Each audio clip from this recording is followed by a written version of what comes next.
Welcome to the Young Crones Cafe, where you can get a magic brew full of all sorts of information, both witchy and practical. Grab a cup of coffee and join us. I'm Elizabeth, a wordsmith. And I'm Dave, a modern-day sage.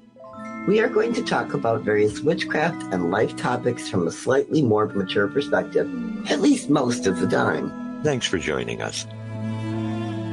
Here's a little something extra from the Crone to keep you going until we get to our next regularly scheduled podcast.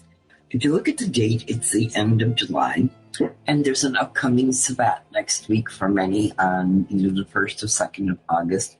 Some call it Lammas, some call it Lughnasadh, and some of us call it Loafmas. We call it Loafmas because we associate it with the bread that we often bake for our coven activities of any sort. However, the day itself is the focus here, because we on the path tend to celebrate it as the start of the season of the times of Loafmas, where we work predominantly with the element of air. The element of air we associate with new knowledge and perspectives and understandings. So it's the time of year where not only do we get a lot of rapidly moving storms with lots of wind, so that we're surrounded by more so by air, but it's the time of year where we choose to take stock of our personal beliefs about witchcraft. This time of year is actually the start of the harvest season. In fact, there are groups who even call it the first harvest. Grains and corn and that sort of thing in our area. So it's the wrapping up of what has grown through the spring and summer. For many of us, it's the time of year when we take a long, hard look at those projects we've started throughout the year and recognize that we need to pick and choose which ones we're going to actually have time to finish and which ones we want to devote the time and energy to complete, and choose to discard what we know in our heart of hearts we don't have time or even the desire to finish anymore. This is also a time when we can put stuff away until next year and come back to it when we're ready.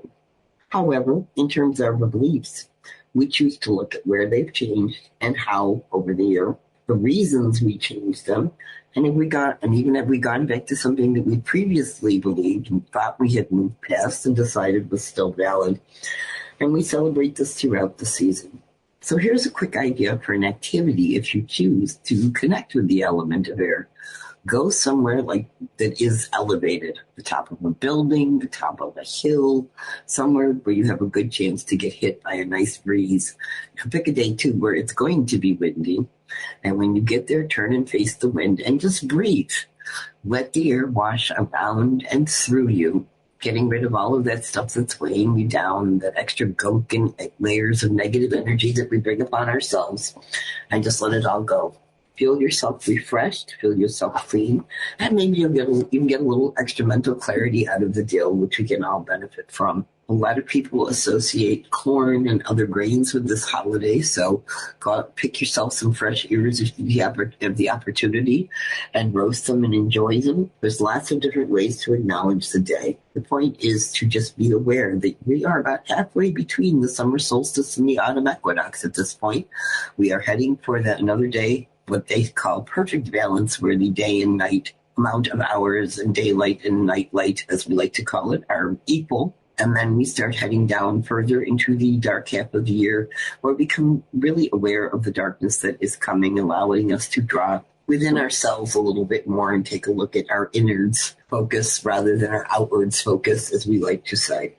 So with that being said, happy Loafmas, happy Lammas, happy Lughnasadh, or happy First Harvest Day, whichever you choose to celebrate. Until next time. So it be.